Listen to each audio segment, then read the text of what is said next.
කොහොමද ඉතින් ඔයාලට අදත් ගොඩක් ආදරෙන් පිළිගන්නවා සකුරා හෝම් YouTube channel එකට ඔයාලා හැමදෙනෙක්වම. ඉතින් ගිය සතියේ හස්බන්ඩ් දාපු වීඩියෝ එක ගොඩක් අය බලලා තිබ්බා. ඉතින් තව ඒ ගැන වැඩිදුරටත් කතා කරන්න කියලා හිතාගෙන තමයි මේ වීඩියෝ එක කරන්නේ. ඉතින් ඇත්තටම කොහොමද ස්ටුඩන්ට් කෙනෙක් ඇවිල්ලා තවදුරටත් ජපානයේ ඉදිරියට යන්නේ, තමන්ගේ වැඩ ටික කොහොමද කරගෙන ගේමක් ගහන්න කියන එක ගැන තමයි අද වීඩියෝ එකෙන් කතා කරන්නේ. දැන් ගිය සතියේ මම දාපු වීඩියෝ එක ගොඩක් අය බලලා තිබ්බා. ගොඩක් අය කමෙන්ට් කරලා තිබ්බා. හොඳ කමෙන්ට් තිබ්බා. ඒ අතර SSW ඉන්න අයත් කමෙන්ට් කරලා තියෙනවා. ඉතින් ඒක කිසිම ප්‍රශ්නයක් නැහැ. ඒක එහෙම තමයි වෙන්න ඕනේ. හැම පැත්තම අපි දකින්න ඕනේ මිනිස්සුන්ට වෙනුවෙන්. ඉතින් මම මගේ අත්දැකීමත් එක්ක තමයි මම හැමතිස්සෙම මේ දේවල් ඔයාලට කියන්නේ. මොකද මම ඇවිල්ලා කොයි වෙලේකවත් නෙගටිව් හිතන මිනිහෙක් නෙමෙයි. මම හැම වෙලාවෙම දේම පොසිටිව් හිතන දකින කෙනෙක්. ඉතින් ඒක හින්දා වෙන්නේ නැති අපේ ජීවිතේ මේ තාක් දුරට සාර්ථක කරගන්න පුළුවන් උනේ කියලා මම හිතනවා. ඉතින් ඒ අත්දැකීම තමයි අපි ඔයාලත් එක්ක මේ හැමතිස්සෙම බෙදාගන්නේ. ඉතින් ඒක ගන්න එක නොගන්න එක ඔයාලගේ තීරණයක්.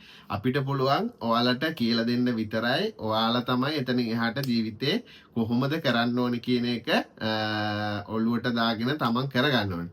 ඉතින් මං ගිය සතියේ කළ වීඩියෝ එක ඇවිල්ලා ජපානයේ ඇවිල්ලා ගිහිමක් ගන්න හොඳම වීසා එක මොකක්ද කියන එක තමයි මම පැහැදිලි කළේ. ඒ තමයි ස්ටුඩන්ට් වීසා එක ගැන. එතකොට අද මම කියන්න බලාපොරොත්තු වෙන්නේ කොහොමද ස්ටුඩන්ට් කෙනෙක් හැටියට ඇවිල්ලා අපි ගේමක් ගහන්නේ කියන එක. ඉතින් මම ඔයාලට කියන්නම් මගේ ජීවිතේ මම කොහොමද ස්ටුඩන්ට් කෙනෙක් විදිහට ඇවිල්ලා මම ගේමක් ගැහුවේ කියන එක සහ ඔයාලටත් දැන් ඒ කාලේට වැඩිය මේ කාලේ වෙනස් නිසා අපි අලුතෙන් ඔයාලටත් අප්ඩේට් කරනවා මෙන්න මේ විදිහට කරමු කියලා. ඉතින් මම මුලින්ම කියන්නම් දැන් ඕගොල්ලන් මාස ගාණක් තමන් හරි ඒජන්සියක් හොයාගෙන ජපානයට එනවා. ඉතින් ආපු ගමන් දැන් එන්න කලින් ඔයාලා දැන් අපි ආපු කාලවල නෙමෙයි අපි ආපු කාලවල සමාජ මාධ්‍ය පටන් ගත්ත අලුත වගේ. නමුත් ලංකාවේ එහෙම ගොඩක් අයට සමාජ මාධ්‍ය තිබ්බේ නැහැ. YouTube මේවා ගොඩක් දුරට අපිවත් දන්නේ නැහැ ඇත්තටම. ඉතින් මම වුණත් මෙහි Facebook එක පාවිච්චි කරන්න ගත්තේ අර ඒ කාලේ තිබ්බ ෆැමිලි කියලා ගේම් එකක්. ඒක ආපු කාලේ ඉතින් ඒ කම්මැලිකමට ඒක ගහන්න තමයි Facebook එකක් කියන එකත් අපි හඳුනාගත්තේ. ඉතින් ඒ කාලේ ඔය කිසි දෙයක් තිබ්බේ නැතුව අපි ජපානයට ආවේ. ඉතින් මං හිතනවා ඒක ඇත්තටම හොඳයි කියලා. එතකොට මේ වගේ නෙගටිව් කමෙන්ට් කිසි කෙනෙකුට ආවේ නැහැ අපිට. අපි දැක්කේ ජපානේ ගිහිල්ලා ගේමක් ගහන අය විතරයි. අහලා තිබ්බේ. එතකොට මගේ අයියත් ජපානේ හිටියා ඒ වෙද්දි. ඉතින් ඒක නිසා අපි දැක්කේ අයියාගේ උදාහරණයක් විදිහට මම දැක්කේ මගේ අයියාගේ දවසින් දවස අයියා ජීවිතේ ජය ගන්න ක්‍රම. ඉතින් ඒක නිසා අපිට හොඳ මාර්ගයක් තිබ්බා. දැන් එන අයට එහෙම නෙමෙයි. දැන් එන අයට සමාජ මාධ්‍යවල හරියට මම අර ගියසරේ වීඩියෝ එකත් කිව්වේ නොයෙකුත් මිනිස්සු මේ ජපානයට එනවා. එතකොට ඒගොල්ලන් නොයෙක් වීසා වලින් එනවා. එතකොට ඇවිල්ලා වැරදිච්ච මිනිහා කවදාකවත් ඒ කියන්නේ හරියම වීසා එකකින් ඇවිල්ලා ගොඩක් දුරට වරදින්නේ නැහැ. ඒක 100%ක් ඇත්ත. ඒ වරදින්නේ තමන්ගේ තියෙන නොහැකියාව මත. එතකොට වැරදි වීසා එකකින් ඇවිල්ලා වැරදිච්ච කෙනා කියන්නේ අයියෝ ජපාන් වඩන්නේ මීට වැඩිය හොඳයි වෙන රටකට ගියා නම් කියන එක තමයි. ඒක අපි බලාපොරොත්තු වෙන්න ඕනේ. මොකද එයාට වැරදුනානේ. එයා හරියම වීසා එකකින් ආවේ නැහැ. එයාට හරියම ජොබ් එකක් හම්බ වුණේ නැහැ. එතකොට එයාර මුළු සමස්ත ජපානය ගැනම තමයි ඔයාලට කියන්නේ. එතකොට එයා දන්නේ මේ ස්ටුඩන්ට් ලයිෆ් එක කියන්නේ මොකද්ද? එතකොට කොහොමද ස්ටුඩන්ට් කෙනෙක් ඇවිල්ලා මොන වගේ තැනකට යන්න පුළුවන්ද කියන එක ගැන ඒගොල්ලන් කියන්නේ. ඒගොල්ලන් කියන්නේ තමන් වැරදුනා ලක්ෂ ගාණක් ගෙවුවා, ලක්ෂ 35ක් 40ක් ගෙවුවා. මේ ආව රැකියා නැහැ, කිසිම දෙයක් නැහැ, වැඩක් නැහැ, ජපානයෙන් එපා කියලා.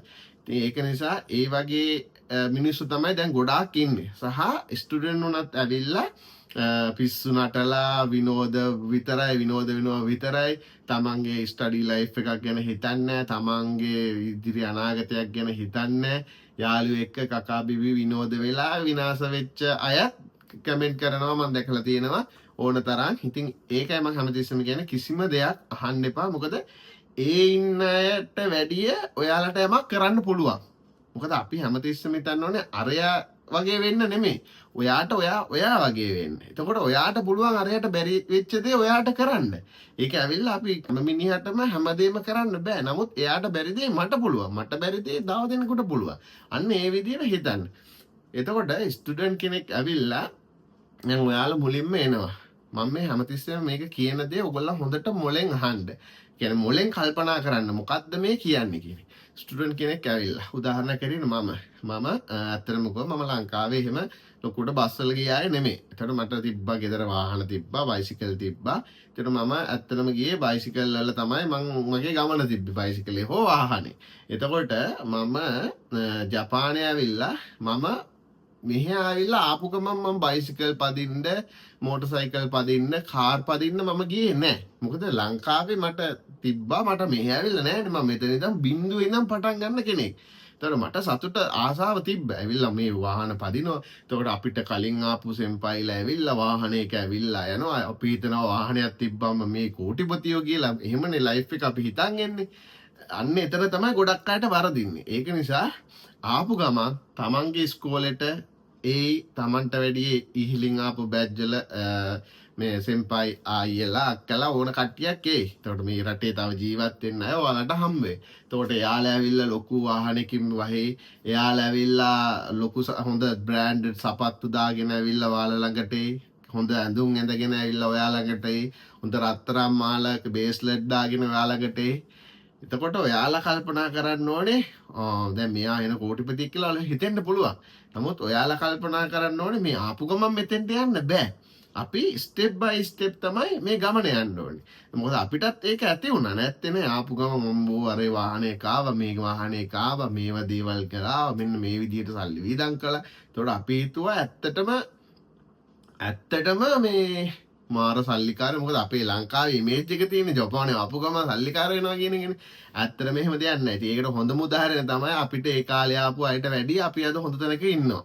හරිද? මොකද අපිට ඒ කාලේ ඇවිල්ලා අපි හිටපු හොස්ටල් එකට ඇවිල්ලා ලොකු සීන් දාලා ගිය අයියලා අද ඇල්ටොත් නැතුව ඉන්නවා. මේ ඇත්තම කතාව. අපි මං සාමාන්‍ය ඕපන් කතා කරන කෙනෙක්. ඒක නිසා මම කෙලින්ම කියන්න තියෙන දේ කියනවා. ඉතින් ඒගොල්ලන් ඒ කාලේ ඇවිල්ලා අපිට දාපු ලොකු සීන් අද අපි ඉස්සරහා දාන්න බෑ. මොකද අපි ඊට වැඩි ගමනක් අපි ගිහිල්ලා තියෙනවා. ඒතකොට අපිත් එහෙම හිතුවා නම් ආපු ගමන් අපි වාහනයක් ගන්න. මොකද එහෙමයි ඉන්න ඕන තරම්. ඇවිල්ලා මාස 3-4න් ගන්න හදන වාහන. එතකොට ඒ අයට කවදාකවත් දියුණු වෙන්න බෑ. ඉතින් මම ජපානයේ ඇවිල්ලා මම මුලින්ම ගියේ පයින්. මාස ගාණක් පයින් ගියා. එතකොට දැන් මට ජොබ් එකක් හම්බුනාම ගොඩක් දුර පයින් යන්න අමාරුයිනේ. එතකොට මම කළේ පුට් සයිකලයක් ගත්තා. මම අවුරුදු එකහමාරකට වැඩිය අවුරුදු 2ක් මම පුට් සයිකලේ පැද්දා. අවුරුදු 2ක් මම දවසට කිලෝමීටර් 30කට වැඩිය පුට් සයිකලේ පැද්දා. හැබැයි මට අපිට දුක හිතෙනවා. ඉතින් නැත්තේ නෑ අපි ලංකාවේ මෙහෙම දුක් විඳින්නේ නෑ. මෙහෙම ඇවිල්ලා දුක් විඳිනවා කියලා. නමුත් අපි කල්පනා කරන්න ඕනේ අපි ඒ වින්දේ අපේ දෙමාපියන්ගේ සල්ලි වලින්නේ. එතකොට දැන් අපි මෙතන අපිම තමයි ජීවිතේ ජයගන්නේ. එතකොට අපි ඒ දුක අපි විඳින්න ඕනේ. එතකොට අපි ටික තමයි අපි හැමදේම අපි ලබා ගන්න වෙන්නේ. මොකද මේ යන්නේ අපේ උත්සාහයෙන් යන ගමන. එතකොට අපි මං කමන්නේ කියලා මම ඒ දුක වින්දා. කවදා හරි අපිට සපක් විඳින්න පුළුවන්. ඊට පස්සේ මම අවුරුදු 2ක් ගියා. සෙම්මොංගක්කෝ ගියාට පස්සේ තමයි මම මෝටර් සයිකලයක් ගත්තේ. මට හොඳට මතකයි මම 11-4කට විතර ඒ දවස්වල මෝටර් සයිකලයක් ගත්තා. ඉතින් ඒකේ තමයි ඊට පස්සේ ගියේ. ඊට පස්සේ ඔහොම තමයි මම එකපාරට ගියේ. ඉතින් මම ඔයාලට කියන්නේ ආපු ගමන් අරගොල්ලා වාහන පදිනවා. ඔයා ලංකාවෙම ඉද්දි මේ වාහනයට ආසයි කියලා යන්න හදන්න එපා. මොකද වාහනයක් තියෙනවා කියන්නේ තමන්ට සෑහෙන වියදමක් යනවා. ඉතින් ඒ ගැන දැනුවත් වෙන්න. වාහනේ ගන්න වියදම විතරක් නෙමෙයි. වාහනේ පාවිච්චියේදී තව මුදලක් වැය කරන්න වෙනවා. එතකොට අර ඔයාට තාම එහෙම කරන්න බෑනේ. ඔයා ස්ටුඩන්ට් කෙනෙක්නේ. එතකොට ඔයා ඒක බැලන්ස් කරන්න ඕනේ. මොකද වාහනයක් ගන්න සල්ලි යනවා. මේ වාහන ගත්තා වගේ නෙමෙයි. තෙල් වලට සල්ලි යනවා. ඉන්ෂුරන්ස් අනිවාර්යෙන් දාන්න ඕනේ. මොකද මේ පාකින් ගන්න ඕනේ. පාකින් එක සිටියේ ඒරියා එක අනුව වෙනස් වෙනවා. ඒතකොට මම ඒ කාලේදී මම පාකින් එකට මේ ගෙව්වා කොල එකමාරක්. ඒ කියන්නේ යෙන් 15000. ඒකත් මේ ගේ ළඟ නෙමෙයි පොඩ්ඩක් පයින් යන්න ඕනේ දුර. ඉතින් අපි ඊට පැත්තේ ගණන්. තව සිටියකට වෙන්න කොල 2-3 වෙනවා. ඔය වගේ වෙනවා.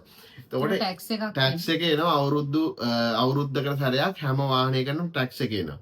එතකොට ඒ වාහන වල ටැක්ස් එක වෙනස් වෙන්නේ මට මතක හැටියට අවුරුදු 13ට නේ 13ට අඩු 17 කියන්නේ නිෂ්පාදිත දිනේ ඉඳන් අවුරුදු 13ට අඩුයි නම් ටැක්ස් එක අඩුයි. එතන 13 හෝ 12 මට හරියට මතක නැහැ.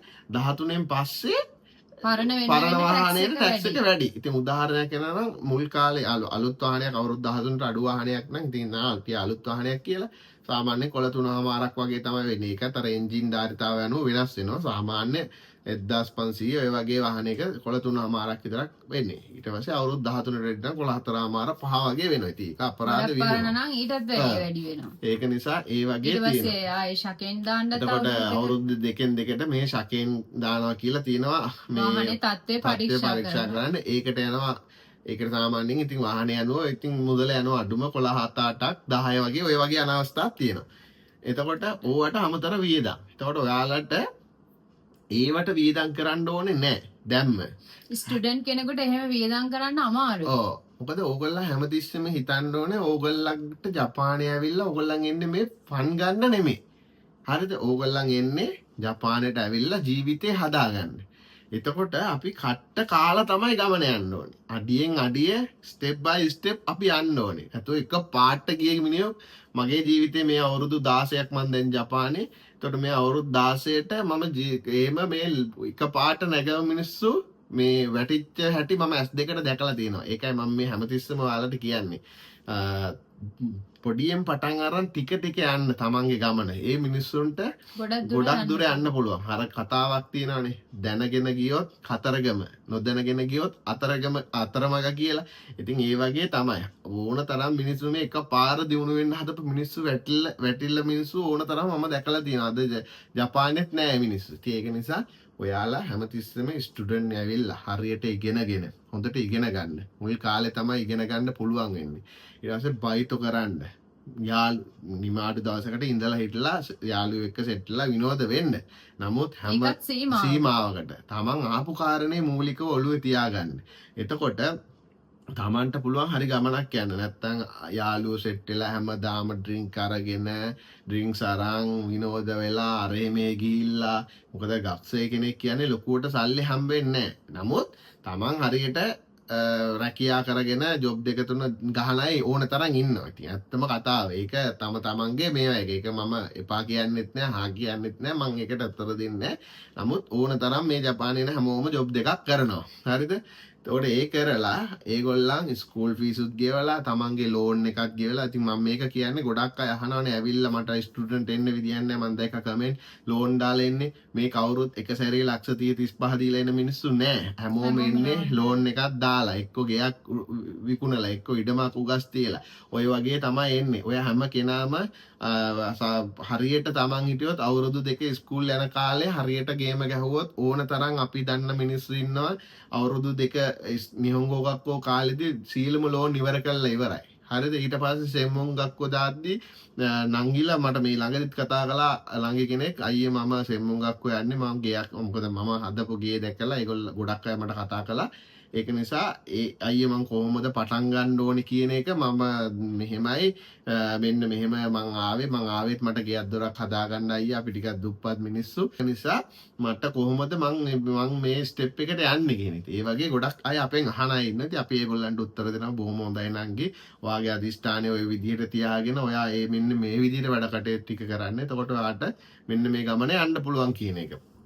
ඉතින් අර බොරුවට මේ සමාජ මාධ්‍යවල මේ කෑ ගහන දඟලන ඔය කමෙන්ට් ගන්න අයගේ දේවල් ඔලුවට දාගන්න එපා. එතකොට ඕගොල්ලන්ට ගමන යන්න වෙන්නේ නැහැ. ඉතින් ඕගොල්ලන් හරියට ඉගෙනගෙන හරියට යන්න ඉස්සර වගේ නෙමෙයි පැමිණීම 90ක් විතර බලනවා ඒවා තියාගන්න. ඊට පස්සේ ඉස්කෝලේ ගියේ නැහැ කියලා ඔයා ඉස්කෝලේ නොයා ඉන්න එපා. ඉතින් ගොඩක් අය මේ ළඟදිත් කතා කළා අනිත් අය දැම්මා මෙන්න මේ ඉස්කෝලේට මාත් දැම්මා මේ සෙම්මෝන් එකට ඉතින් යාළුවෝ කට්ටිය එකට දැම්මින්දා මාත් දැම්මා අන්තිමට ඒ අය ඉස්කෝලේ ගිහිල්ලත් නැහැ සෙම්මෝකේ මොකද ඒක ටිකක් මේ නීති තද ඉස්කෝලයක්ලු. එතකොට මේ අය ඉස්කෝලේ ගිහිල්ලා නැහැ මාත් ඉතින් ගියේ නැහැ අනිත් අයත් එන්නේ නැති නිසා අන්තිමට ඉස්කෝලෙන් අයින් කරලා දාලා ඒ ලංකාවේ 5 දෙනාම. ඔව්. එතකොට මම ගහනවා මොකද කරන්නේ? ඉතින් අපි මොනව කරන්නද ඊට පස්සේ? ඔයාලා ගියේ නැහැ. ඉස්කෝලේ ගිහිල්ලා නැහැ. මෙයාලා රැකියාව විතරක් කළා. ඕනම වීසා එකදී ඕනම නෙමෙයි ස්ටුඩන්ට් වීසා එකදී ඕනම කෙනෙක් ඉස්කෝලේ යන්නේ නැත්නම් ඉස්කෝලෙන් දැන් ඉස්සර වගේ නෙමෙයි අයින් කරලා දානවා. එතකොට ඒගොල්ලන් ආයේ නැවත ඔයාලට මුදල් දෙන්නෙත් නැහැ, වීසා දෙන්නෙත් නැහැ. ඉතින් ඒව තමන්ගේ වැරදි. ඊට පස්සේ කාටවත් කතා කළාට වැඩක් නැහැ. අනිත් එක දැන් දැනුවත් වෙලානේ යන්නේ මේකේ ඉස්කෝලේ පැමිණීම මෙච්චර බලනවා. එහෙම කියලා නොදැන යනවා නෙමෙයිනේ මම මෙච්චර ප්‍රමාණයක් ගෙවලා තියෙනවා ආයි මං ඉස්කෝලේ වීසා එක දෙන්න නැතුව තාපහු සල්ලි හම්බෙන්නේ නැහැ. ඒ ඔක්කොම දැනගෙන ගිහිල්ලා කවුරු හරි කරන නිසා මමත් ඒ විදිහට කරනවා කියලා ගියාම වෙන්නේ ඔක්කොමලම අනාථ වෙන එක. ඉතින් ඒකට කාටවත් කරන්න දෙයක් නැහැ. ඒ වගකීම තමන් බාර ගන්න. අනිත් එක තමයි ඔයාලා ජපානෙට එන්නේ තනියෙන්. හරිද? ඔය ඕන තරම් දැන් ඔයාලට මෙතනදී හම්බ වෙනවා අපේ රටේ নানা ප්‍රකාර පැතිවල මිනිස්සු සහ යාළුවෝනේ. එතකොට එයාලව බොක්ක කරගන්න යන්න එපා. මේ අත්දැකීමෙන් කියන්නේ ඕන තරම් කමෙන්ට් එකක් දාන්න එකට ආපු මිනිස්සු මම කැත තියලා කියන්නම් මාස 4න් 5න් හැමෝම වෙනස් වෙනවා. ඒකට හේතුව තමයි එකට ආවා නම් දැන් මෙයයි මා එකට ආවා කියන්නකො. එතකොට මෙයාට මට වැඩිය කලින් ජොබ් එක හම්බුණා නම් මං එයාට ඊර්ෂ්‍යා කරන්න ගන්නවා. එතකොට මෙයා මට වැඩිය එකට වැඩට ගිහිල්ලා මෙයාට පැයක් වැඩිපුර හම්බුණා නම් මං මෙයාට ඊර්ෂ්‍යා කරගන්නවා. ඔන්න ඕකෙන්ද අපේ ලංකාවේ ඈත් එක එකට ඉන්න හරිම අමාරුයි. ඒකින්ද එක කාමරවල ඉද්දිත් හරි පරිස්සමෙන් අතේ දුරින් හැමදේම තියාගන්න. කවුරුත් මේ යාළුවෝ මාර බොක්කේ යාළුවෝ අපි තමයි අපි මන් දකිනවා ඕන තරම් ඔය මේ Facebook වල එහෙම නංගිලා මල්ලිලා දානවා අපි එන යාළුවෝ එහෙමයි කියලා. ඉතින් මට ඒව දැක්කම hina යනවා. බොහොම කලා එහෙම නැතුව නෙමෙයි දිගට යාළුකම් පවතින ඕන තරම් තියෙනවා. නමුත් මේ මාස 6ක් යද්දී අන්තිමට යාළුවන්ගේ ෆොටෝ එකක්වත් නැති. ඒ වගේ මේ හරි වෙනස් මේ සමාජය. ඉතින් ඒක නිසා ඔයාලා ආර්ථිකේ ගොඩක් අමාරුයින්ද හැම කෙනෙක්ම සල්ලි මත තමයි මෙතන දුවන්නේ. ඉතින් එතකොට එක්කෙනෙකුට වැඩි එක්කෙනෙක් ඉස්සරහට යනකොට පොඩි ජෙලස් එකක් එනවා. ඉතින් ඒක සාමාන්‍ය දෙයක් මිනිස්සුන්ගේ. ඉතින් ඒකට මේ හැඩ ගැහෙන්න බලාගෙන මුල ඉඳන්ම අතේ දුරින් තියාගෙන හිටියාම තරහ වුණත් එකයි යාළුවුණත් එකයි ඔයාගේ ගමන යන්න ඕනේ තනියම. ඒක හැමතිස්සෙම හිතේ තියාගන්න. ඒක නිසා ඇවිල්ලා මේ යාළුවෝ වෙනුවෙන් පණ දෙන්න යාළුවෝ වෙනුවෙන් බොක්ක දෙන්න එහෙම යන්න එපා. මොකද මේ ඕනම යාළුවෙක් පොඩ්ඩ ඇති වෙනස් වෙන්න. ඒක නිසා අන්තිමට ඕගොල්ලන්ටයි වෙන්නේ අනතු අරයම කළා අරයා ඉස්කෝලේ ගියේ නෑ මම යන්නෙත් නෑ. අරයට ප්‍රශ්නයක් දැම්ම ඉස්කෝලෙන් අපි යන්නේ අපි අර ඒ ලංකාවේ මොකද්ද කියන්නේ චණ්ඩිපාට ඔය සිඟිති පාතාල මෙහෙ දාන්න එපා. මෙහෙ හරි වෙනස්. මම ඒකයි මම එහෙම කිව්වේ සිඟිති පාතාල වැඩ මෙහෙ දාන්න එපා. මේ ඉස්කෝල වලින් පොඩ්ඩක් හරි අයින් කළොත් ඔයාලට වීසා නෑ. ඒ වගේ කාලේ නාස්ති කරගන්න එපා. තමන් ආපු කාරණේ අනිත් කෙනාට හෙන ගැහුවත් කමක් නෑ. ඔයාගේ ගමන යන්න. එහෙම තමයි යන්න වෙන්නේ. නැත්තම් මේක මේ අපි ළඟ බොරු නෑ. අපි කියන්නේ ඇත්තම දේ. ඒක නිසා මම ඒකයි කිව්වා අනිත් කෙනාට හෙන ගැහුවත් කරන්න දෙයක් නෑ. ඔයාගේ ගමන යන්න. ඔයා ආවේ ණය වෙලා, ඔයා ආවේ ලෝන් තියලා, ඔයාගේ අම්මා තාත්තා අර මොනවාද බඩේ විතර තම්බනවා වගේ ලෝන් එක ගෙවන්නේ කොහොමද කිය කල්පනා කර ඉන්නවා. ඉතින් ඒගොල්ලන්ටත් ස්ට්‍රෙස් වෙන්න පුළුවන්. ඔයා මෙහෙ හිටියට ඒ මිනිස්සු තමයි ලංකාවේ ඒවට ෆේස් කරන්නේ. එතකොට ඔයාගේ යාළුවා අනාගත්තා කියලා ඔයාට අනා ගන්න බෑ. ඔයා යන්න ඕනේ ඔයාගේ ගමන. ඒක නිසා හරියට මේව කරන්න හරියට ඉස්කෝලේ ගිහිල්ලා ඒ එක්සෑම් ටික හරියට කරගෙන හොඳ සෙම්මොන් ගක්කෝ එකක් හොඳ දෛගක්කෝ එකක් දාන්න නැතුව අර යාළුවා දාන එකට මාත් යනවා අපි ඔක්කොම එකට හිටියේ මේකට දාමු කියලා මේ කියන්නේ ජොබ් එකක් හොයාගන්න බැරි සෙම්මොන් ගක්කෝ වලට දෛගක්කෝ වලට දාලා වැඩක් නැහැ. හරිද? දෛගක්කු නම් ජොබ් එකක් හොයාගන්න පුළුවන්. නමුත් පෙලක් සෙම්මොන් ගක්කු තියෙන පෙලක් අය එලුමිනියම් මොනවාද එක જાති කරනවා මන්ට දැන් මතකත් නැහැ. ජපානයේ ජොබ් හොයාගන්න පුළුවන්ද නැද්ද කියලා හැමතිස්සෙම බලන්න ජොබ් එකක් කොහොමද හොයන්න පුළුවන්. ඒ කියන්නේ වීසා එකක් අපිට හදාගන්න පුළුවන් සෙම්මොන් ගක්කෝ එකකට යන්න. එතකොට දැන් මේ දවස්වල හොඳට වේකන්සි තියෙනවා කුරුමා ගක්කෝ යන අයට. IT පිළිබඳව ජොබ්ස් තියෙනවා. ඉතින් ඒ පැත්ත ගොඩක් දැන් මම දකින්න ඉස්සර වගේ නෙමෙයි. කයිගෝ ඒ පැත්තටත් තියෙනවා. ඉතින් ඒ වගේ බලන්න නැතුව අර යාළුවා දාන පැත්තටම යනවා කියලා හිතන්න එපා. ඊට පස්සේ සෙම්මොන් ගක්කෝ ගිහිල්ලා. ඉතින් තමන් හොයන්න නැතුව දැන් හැමෝම කියනවා ශූෂකු කරපුවාම පඩි නෑ කියලා. ඒක පට්ටපල් බොරු කතාවක්. ඉතින් අපිත් ශූෂකු කළානේ. අපිත් ඒ කාලේ හොඳ පඩියක් ගත්තා. ඉතින් ඒකනේ අපි ඒ කාලේ ශූෂකු කරලා ගත්ත පඩිහින්දනේ අපි අද මේ තාවගේ තැනක ඉන්නේ. ඉතින් ඒක නිසා හොඳ ජොබ්ස් තියෙනවා. ඒක හොයන්න නැතුව මේ කොළ 20ට 22ට 23ට මේ 25ට ජොබ් වලට යන්න එපා. අර ඔයගොල්ලන්ට කාලයක් එනවනේ. අන්තිම සෙම්මොන් ගක්කෝ අන්තිම හරිය එනවනේ. ඔය එක එක මේ වර්ක්ෂොප් තියෙන ඔවට ගිහිල්ලා කම්පැනිත් එක්ක කතා කරන්න හොඳ කම්පැනි හොඳ සැලරීස් බලන්න ඒ කම්පැනි අනිත් වලට ඔයා ගිහිල්ලා ගක්කෝ ගිය පැත්තේ මේ එහෙම ශූෂකුවක් කරන්න නැත්තම් වෙන කෙනෙක්කට හරි යන්න. ජපානයේ ගොඩක් පැති තියෙනවානේ. පඩි වැඩි පැති තියෙනවා. පඩි ජොබ් වැඩියෙන් තියෙන පැති තියෙනවා. දැන් ඔයාගේ යාළුවෝ ඒ කෙනෙක්ගෙම ඉන්නවා කියලා ඔයා ජීවිත කාලෙම ඒ කෙනෙක්ගෙම ඉන්න ඕනේ නෑ. ඔයා වෙන කෙනෙක්කට හරි ගිහිල්ලා ජොබ් එකක් හොයාගෙන මේ අනිත් අය කරන විදිහටම කරන්න ඕනේ නෑ. එක එක්කෙනා එක එක විදිහට හිතන්න. ඉතින් එතකොට ගමනත් එක එක්කෙනාගේ වෙනස් වෙනවා. ඔව් මොකද තව කට්ටිය ඉන්නවා මං ආපු දා ඉඳන් හිටියේ මේ පළාතේ තමයි ඒකින්ද මට මේ පළාත දාලා යන්න බෑ මගේ යාළුවෝ ඔක්කොම මේ පැතිවල ඉන්නවා ඒ වගේ මෝඩ තීරණ ගන්න එපා බය නැතුව රිස්ක් එකක් ගන්න දැන් මං උදාහරණයක් හැටියට මම කියන්නම් මම හිටියේ ආවේ ෆුකුෝකා වලට ඒතර මං ෆුකුෝකා මගේ ගම වගේ එතකොට මටත් හිතුණා අපරාධේ මම මේ දාලා යන එක කියලා නමුත් අද මම 10 වාරයක් සතුටු වෙනවා මම ඒ පැත්ත දාලා මේ ඇවිල්ලා මගේ ජීවිතය හදාගත්ත එක ගැන මොකද ඒ බය නැතුව රිස්ක් එකක් අරගෙන ආපු නිසා තමයි අද අපි ජීවිතේ ජයගත්තේ එහෙම නැත්නම් මට වෙන තැනකට ගියා එතකොට මට ජොබ් එකක් හොයාගන්න බැරි වෙයි මට කාමරයක් හොයාගන්න බැරි වෙයි මට ලංකාවේ අය නෑ එහෙම කියලා මෝඩ තීරණ ගන්න එපා බය නැතුව රිස්ක් එකක් ගන්න තමන්ට තමන් විශ්වාස කරගෙන රිස්ක් එකක් ගන්න ඔව් අනිත් එක තාක්ෂණය ගොඩක් මෙහි ජපානයේ දියුණුවයි ඉන්ටර්නෙට් එකේ ඕන තරම් ජොබ්ස් තියෙනවා තමන්ට අපාර්ට්මන්ට් එකක් වුණත් හොයාගන්න පුළුවන් ඉතින් ගොඩක් අයට මම මෙන්න මේ දේ කියන්න ඕනේ ස්ටුඩන්ට් මං එන්න කියන්නේ මොකද කියන එක මොකද මම එදාත් කිව්වා මම ආශ්‍රය කරන සමාජයක් තියෙනවා මම එහෙම ලංකාවේ ආශ්‍රය කරන්නේ නැහැ ලොකුවට අපි වාඩි ජීවත් වෙන දෙන්නෙක් ඒක නිසා තමයි අපි ජීවිතේ මොකද අපිට එතකොට ඔළුවට විස බීජ දාන්න අපිත් ආශ්‍රය කළා නැතුවම නෙමෙයි ඉතින් අපිටත් නොයෙකුත් හේතුන් මත අපි ඇයින් වෙලා අපි පාඩුවේ ජීවත් වෙනවා අපිට ඔළුවට විස බීජ දාන්න අපේ දියුණුව දැකලා අපිට ගරහන්න මිනිස්සු නෑ දැන් අපිට මොකද අපි ජීවත් වෙනවා කනවා බොනවා අපි දෙන්න විනෝද දෙනවා අපි දෙන්න සතුටින් ජීවත් වෙනවා අපි දෙන්න ජපානයේ අපිට දැන් බැරි දෙයක් නෑ කරගන්න හැමදේම ඉතින් අපි කරගන්න තනියි ඉතින් ඒක නිසා අපිට ගොඩක් දුරට අර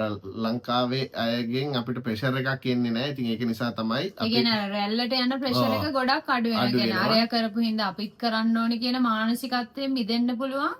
වෙනම ටිකක් ඒ අයගෙන් ඈත් වෙලා ඉන්නකොට. Tamanට ඇත්තටම ඕමනා මොකද්ද? ඒ පාත් එකේ යන්න නම් මානසිකව මේ නිදහස් වෙන්න ඕනේ අනිත් අයගේ. ඉතින් ඒක නිසා අනිත් එක තමයි දැන් අපි ආශ්‍රය කරන සමාජයක් තියෙනවා. ඒ ජීවිතේ ජයගත්ත අය ආශ්‍රය කළේ. එතකොට අපිට ඒගොල්ලන්ගෙන් ගන්න තියෙන ගොඩාක් දේවල් වැඩි. හරිද? ඒ මිනිස්සු අපිට ඊර්ෂ්‍යා කරන්නේ නැහැ. ඒ මිනිස්සු අපිට ඒගොල්ලන්ගේ දැනුම දෙනවා මිසක් නැතුව අපිට මේ ඊර්ෂ්‍යා කරන්නේ නැති. ඒක තමයි අපිටත් අපේ ජීවිතේ ජය ගන්න ගොඩක්ම බලපෑවේ. ඉතින් ස්ටුඩන්ට් එන අයට දැන් මම කියන්න තියෙන්නේ දැන් ගොඩාක් අය මේ එක එක වීසා වලින් ඇවිල්ලා ජොබ් නෑ වෙන ජොබ් වලට මාරු වෙනවා. ස්ටුඩන්ට් කෙනෙකුට පුළුවන් ජපානයේ ඕනම රැකියාවක් තමන්ගේ ක්වොලිෆිකේෂන් එකට අනුව කරන්න. ඉතින් ඒක ගොඩක්ම වටින දෙයක්. ඊට අමතරව තමන්ට මොන පාත් එකකින් ඕන පාත් එකකින් යන්න පුළුවන්. ඒ ස්ටුඩන්ට් වීසා එක ආපුවාම ඉතින් ව්‍යාපාර කරන්න පුළුවන්. එතකොට ඔයා නිකම්ම හිතන්න SSW කෙනෙකුට එහෙම ව්‍යාපාර කරන්න බෑ. ට්‍රේනින් කරගෙන එන කෙනෙකුට එහෙම ව්‍යාපාර කරන්න බෑ. එතකොට සමහර අයට ඩ්‍රයිවිං ලයිසන් එකවත් ගන්න බෑ. සමහර වීසා කැටගරි වල. එතකොට ඔය ට්‍රේනින් වීසා වගේ එන අයට ඩ්‍රයිවිං ලයිසන් එකවත් මෙහෙ ගන්න බෑ. එතකොට දැන් ඔයාලට ස්ටුඩන්ට් වගේ කෙනෙක් ආපුවාම මේ භාෂාව අපි ඉගෙන ගන්නවා මෙහෙ නේද? නියොංගෝ එතකොට අපිට කතා කරන්න පුළුවන්, ලියන්න පුළුවන්. ඒ හැමදේම අපිට දැනුම දෙනවා. එතකොට අපිට අනාගතයේ ලොකු ව්‍යාපාරයක් පටන් ගන්න.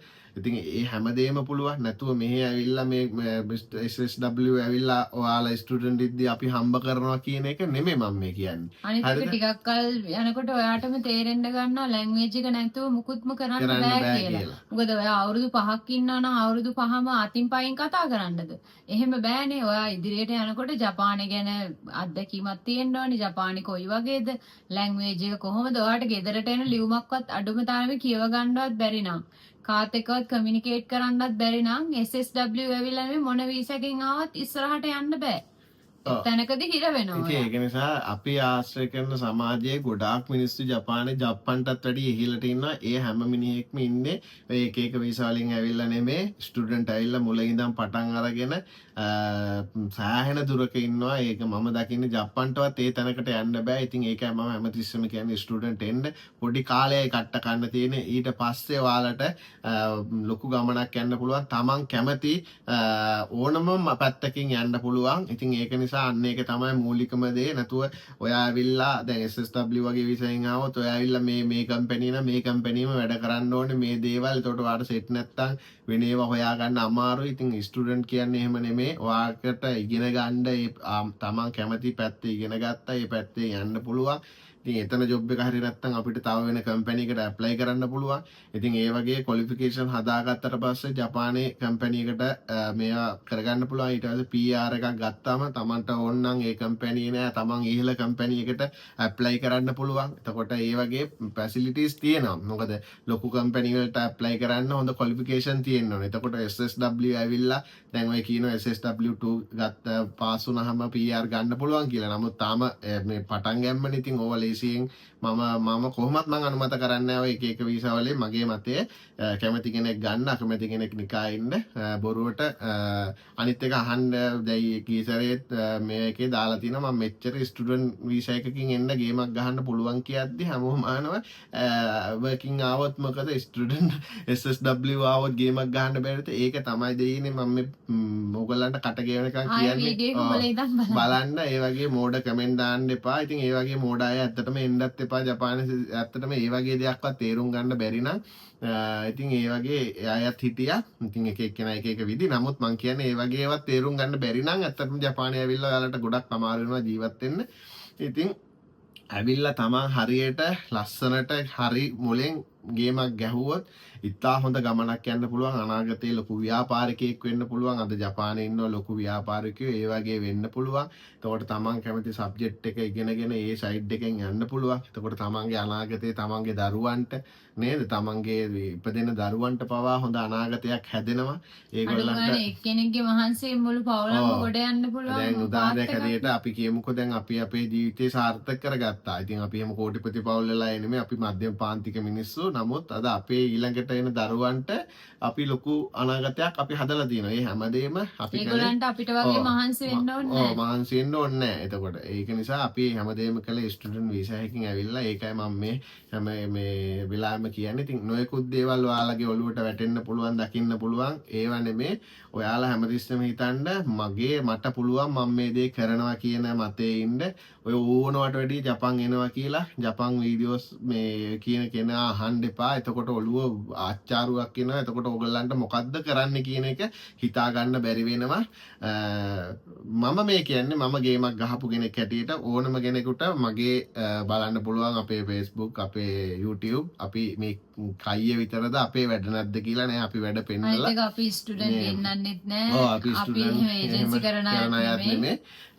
ඉතින් ඒක අපි කියන්නේ. ඉතින් අපි ඉස්සරහටත් ඔයාලට මේ වගේ කොහොමද ගේමක් ගහගන්න විස්තර තව කියන්නම්. ඒ වගේම මම බලාපොරොත්තු වෙන ලබන සතිය වගේ කොහොමද ඩිපෙන්ඩ් කෙනෙක් ඇවිල්ලා තමන් කොහොමද ඩිපෙන්ඩ් වීසා එකෙන් තමන් ගේම ගහගන්න කියන එකත් අපි පැහැදිලි කරන්න. ඉතින් එහෙනම් අපි හිතනවා ඔයාලට යම්කිසි දැනුමක් ඒ කියලා. මොකද තව තියෙනවා විස්තර කියන. නමුත් වීඩියෝ එක දික් වෙන. එතකොට ඔයාලටත් බලන්න බැරි වෙන්න පුළුවන්. ඉතින් ජපානයේ එන්න හිතන් ඉන්න අය හැමදේම හොඳට ඔළුවට දාගෙන ලස්සන ජීවිතයක් ගත කරන්න පුළුවන්. තමන් හරියට ගේමක් ගැහුවොත් බය නැතුව තමන් රිස්ක් එකක් ගන්න, ඕනම දෙයකට බය නැතුව ඉදිරිපත් වෙන්න, වැටෙයි කඩා වැටෙයි. ඒ හැමදේම කිසි ප්‍රශ්නයක් නැහැ. ඒ හැමදේම වෙන්නේ තමන්ට ජීවිතය හොඳට කියලා හිතාගෙන ඒ වැටිච්ච තැනින් නැවත නැගිටින්න බය නැතුව තමන්ගේ ජීවිතේ ජය ගන්න ඕනම ප්‍රශ්නයකට මුහුණ දෙන්න. අපි වගේ අපි බයත් නැහැ, ණයත් නැහැ, කාටවත් ඇඹරෙන්නෙත් නැහැ. ඕක තමයි අපේ තියෙන මොරාල් එක. අපි ඕනම ප්‍රශ්නයකට මුහුණ දෙන්න අපිට පුළුවන්. අපි ඒ ගට්ස් හදාගෙන තියෙනවා. ඔයාලත් ඒ වගේ ඕනම දෙයකට මුහුණ දෙන්න පුළුවන් මිනිස්සු జాතියක් වෙලා ජපානයේ ඇවිල්ලා තමන් තනියෙන් හැමදේම කරගන්න පුරුදු වෙන්න. එතකොට කිසි දෙයක් අවශ්‍ය වෙන්නේ නැහැ. එහෙනම් අපි ගිහිල්ලා එන්න. ඉතින් අපේ ප්‍රශ්න තියෙනවා නම් කමෙන්ට් කරන්න. අපේ channel එක හොඳයි කියලා හිතෙනවා නම් විතරක් ඔයගොල්ලෝ subscribe කරන්න. ඉතින් එහෙනම් අපි ලබන සතියේ වීඩියෝ එකකින් හම්බ වෙමු.